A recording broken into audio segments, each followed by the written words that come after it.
Salut tout le monde, dans cette nouvelle vidéo Lego, vous l'avez deviné je pense, aujourd'hui on va parler de Lego Dots. Oui, je me suis fait plaisir, j'ai pris un petit set quand je suis passé au store de Lyon avant le confinement, et c'est ainsi le premier set de cette gamme qu'on va découvrir sur la chaîne. Et pour nos grands débuts, on va commencer avec le set 41906, voilà c'est ça, 41906, il s'agit du Pencil Holder. Alors grosso merdo in French, hein.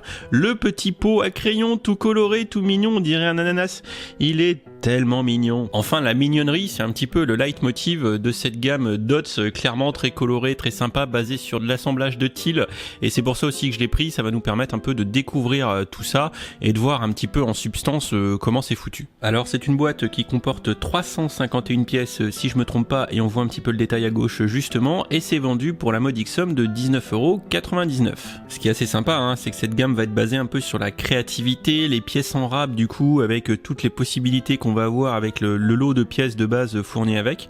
On voit d'ailleurs à gauche ici un petit peu l'inventaire directement en dos de la boîte. C'est plutôt intéressant pour se faire une idée de ce qu'on va voir dedans, peut-être un petit point bonus pour les moqueurs. Premier passage d'un set de la gamme sur la chaîne, et donc en même temps sur la balance. Donc on va regarder un petit peu ce que ce set a dans le ventre, hein, sur ce pot à crayon, s'il est hors de prix ou non.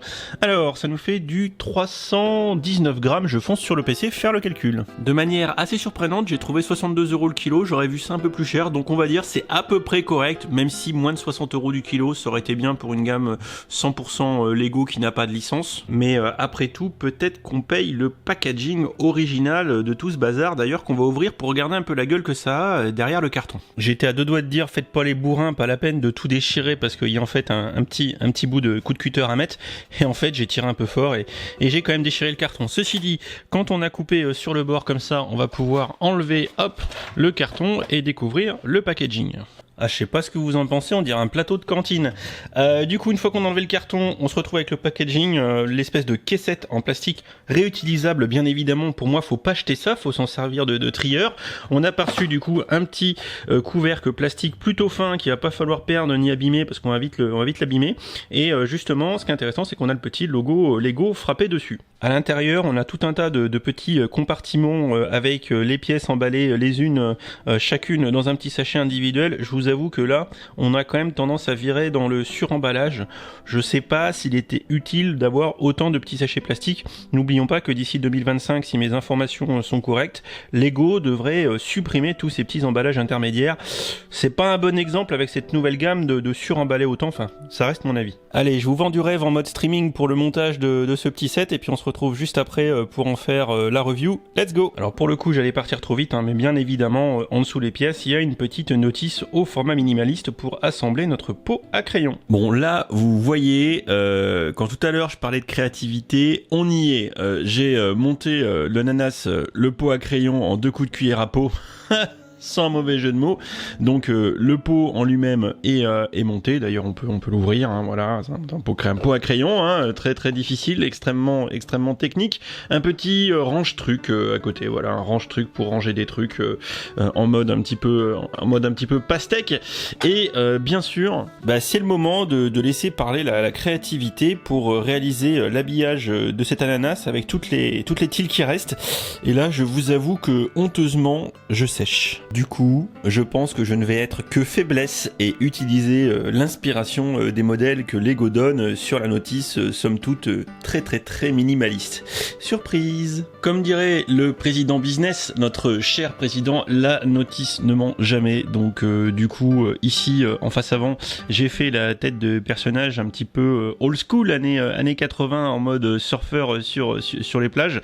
Bon, franchement, c'est sympa. Bon, clairement, pas de quoi découper un ananas, mais néanmoins ça a un petit côté stylisé rétro que j'aime bien, limite peut-être même un petit côté gaming ou un petit côté swag ou thug life, voilà, donc pourquoi pas. Juste à côté, pour la petite boîte qui peut servir à mettre des trombones, comme l'a présenté d'ailleurs Lego, hein, sur sa notice, Et ben j'ai complètement reproduit le petit motif pastèque. Et ben je peux vous dire que faire ces motifs, eh ben c'est bien chiant. Sur le reste du pot crayon ananas, j'ai repris une partie du motif qui était proposé sur la notice ici avec du coup des petits serpentins, je peux appeler ça comme ça. C'est pas facile à faire quand on a des gros doigts. Hein. D'ailleurs, clairement, les logements de la boîte, quand on a des gros doigts comme moi, eh ben c'est super chiant. T'es toujours en train de galérer pour choper les pièces. C'est pas si pratique que ça. Bon alors pour les deux autres faces, je vous promets, j'ai tout donné. Mais quand je vous dis que j'ai tout donné, c'est que j'ai donné mon maximum. Donc vu que je savais pas quoi faire en dernier, eh ben j'ai fait un point d'interrogation. Ok, donc là vous pouvez logiquement applaudir avec les coudes et donner tout ce que vous avez, mais surtout le plus intéressant c'est la dernière face. Attention, suspense, vous allez voir, j'ai lâché toute ma créativité. Alors clairement, n'ayez pas peur de le dire dans les commentaires, c'est dégueulasse. J'ai fait un espèce de vieux barbu roux tout sale. Je fais trembler la caméra. Ah, c'est catastrophique. Mais regardez cette barbe de viking. Si c'est pas beau. Bon, on est d'accord, hein, c'est pas trop creepy, mais c'est juste moche, quoi.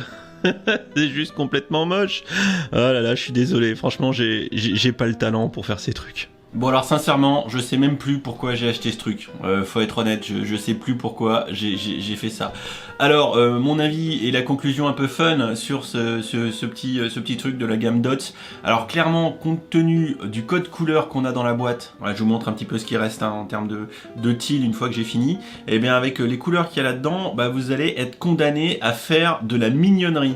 Alors parce qu'on est d'accord, moi j'aurais aimé faire un truc avec Tonton Palpatine et Dark Vador, refaire un trône de Tonton Palpatine accroché en snot sur le merdier, enfin ça aurait été cool de faire un truc un peu badass, mais là avec ce qu'on a dans la boîte, on est condamné à faire un ananas mignon avec des petites têtes mignonnes et éventuellement un barbu roux très sale ou un truc du style, mais ça va pas aller chercher très très loin. Donc globalement, mon avis sur ce set là, et ça sera peut-être le seul que je ferai de la gamme Dots, c'est avant tout destiné j'ai envie de dire aux plus jeunes qui ont envie d'avoir un petit peu de créativité, et j'aurais quand même tendance à dire plutôt orienté vers les filles, même si maintenant faut être politiquement correct et faut dire que tout ce qui est girly ça peut être aussi pour les garçons et vice versa. Voilà, donc peu importe, si vous êtes parents, ça sera un petit jouet de créativité plutôt sympatoche. Les adultes ou les gens comme moi, j'ai envie de dire, passez votre chemin. Voilà, je vais poser ce truc sur le bureau, enfin je suis peut-être pas sûr, et je vous laisse dans les commentaires me donner votre avis, et puis on en discute si vous en avez envie. C'est la petite vidéo du dimanche matin sans stress. Voilà, allez, ciao ciao.